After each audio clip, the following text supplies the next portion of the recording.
Hai teman-teman, Assalamualaikum warahmatullahi wabarakatuh. Kali ini aku mau buat video pembelajaran tentang uji karbohidrat, protein, dan lemak pada bahan makanan.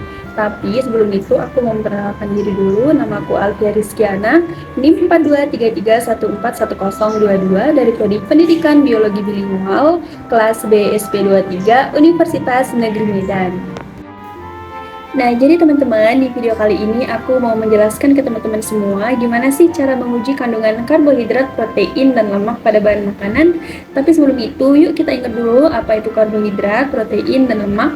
Nah, karbohidrat adalah sumber energi utama bagi tubuh manusia yang terdiri dari atom karbon, hidrogen, oksigen yang bersumber dari tumbuhan. Selanjutnya yaitu protein. Protein ini adalah molekul panjang asam amino yang dapat ditemukan di seluruh sel di bagian tubuh manusia dan terdiri dari atom karbon, hidrogen, oksigen, dan nitrogen. Yang terakhir itu adalah lemak. Nah, lemak ini adalah sekelompok ikatan organik yang terdiri dari atom karbon, hidrogen, nitrogen, dan oksigen, terkadang juga tersusun atas fosforus. Nah, jadi lemak ini tidak dapat larut dalam air. Lemak hanya dapat larut pada pelarut tertentu saja seperti benzena, petroleum, dan eter. Nah, teman-teman, sebelum ke langkah-langkah, yuk kita simak dulu apa aja sih alat dan bahan yang akan kita gunakan dalam uji makanan ini. Jadi, alat yang digunakan itu ada 1 buah mortar dan alu yang akan digunakan untuk menghaluskan bahan, kemudian 5 buah tabung reaksi untuk tempat mereaksikan indikator dan sampel, 3 buah pipet tetes untuk mengambil indikator, 1 buah spatula untuk mengaduk, dan 5 lembaran kecil kertas HVS yang akan digunakan dalam uji lemak. Nah, bahan-bahan yang akan kita gunakan ada 2 sendok makan nasi, selembar roti tawar, 2 sendok makan putih telur mentah, 10 ml minyak kelapa, 10 gram kacang tanah, 10 tetes indikator Lugol, 10 tetes indikator biuret, dan Aquades secukupnya. Nah, yang pertama ada uji karbohidrat. Jadi langkah-langkahnya itu, haluskan semua sampel dengan menambahkan sedikit Aquades agar lebih mudah halus dan terhasilkan ekstrak dari sampel tersebut. Nah, setelah halus, kemudian sampel-sampel tersebut dimasukkan ke dalam tabung reaksi yang berbeda. Nah, sebelumnya tabung reaksinya diberi label terlebih dahulu agar tidak tertukar. Nah, setelah itu tambahkan 2 tetes larutan Lugol ke dalam tiap tabung reaksi yang telah berisi sampel. Setelah itu diaduk agar indikator dan sampelnya tercampur dengan rata. Nah, setelah itu amati perubahan warna yang terjadi pada sampel.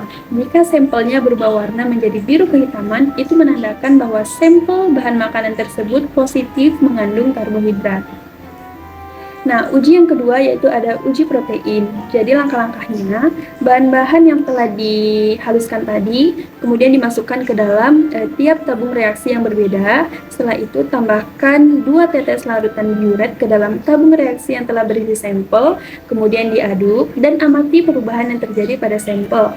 Apabila sampel yang kita uji berubah warna menjadi ungu, maka sampel tersebut positif mengandung protein. Uji yang terakhir adalah uji lemak. Jadi kita menggunakan kertas HVS sebagai indikator. Nah, langkah-langkahnya yaitu letakkan sebanyak 2 gram sampel di atas permukaan kertas HVS, kemudian diratakan dan tunggu hingga kering. Nah, apabila sudah kering, amatilah bekas sampel yang ada pada kertas HVS tersebut. Jika bekasnya meninggalkan bekas yang transparan, maka sampel itu mengandung lemak. Jika tidak transparan, maka sampel itu tidak mengandung lemak. Nah, berikut ini adalah hasil uji pada uji makanan. Yang pertama yaitu adalah hasil uji karbohidrat. Nah, jadi sampel yang mengandung karbohidrat adalah nasi dan roti tawar. Hal ini ditunjukkan dengan berubahnya warna sampel ketika ditetesi dengan indikator Lugol menjadi biru kehitaman.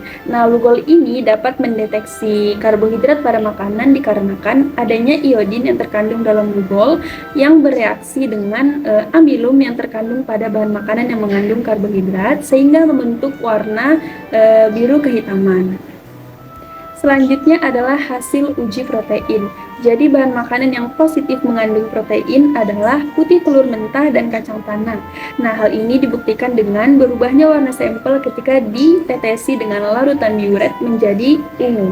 Nah, jadi biuret ini dapat mendeteksi kandungan protein pada bahan makanan karena biuret dapat bereaksi dengan ikatan peptida protein pada sampel makanan yang mengandung protein sehingga menghasilkan warna ungu pada sampel uji. Nah, yang terakhir adalah hasil uji lemak. Sampel yang positif mengandung lemak adalah minyak kelapa dan kacang tanah. Hal ini ditunjukkan dengan bekas sampel minyak kelapa dan kacang tanah meninggalkan bekas yang transparan pada kertas HVS. Mengapa hal itu bisa terjadi? Nah, hal itu disebabkan karena adanya senyawa glukosa yang terkandung di dalam kertas HVS berikatan dengan asam lemak dan gliserida yang terkandung di dalam makanan yang mengandung lemak, sehingga membentuk perubahan pada kertas menjadi transparan. Nah, teman-teman, itulah video pembelajaran tentang uji makanan, karbohidrat, protein, dan lemak. Semoga apa yang sudah saya sampaikan dapat bermanfaat bagi kita semua. Terima kasih sudah menonton. Wassalamualaikum warahmatullahi wabarakatuh.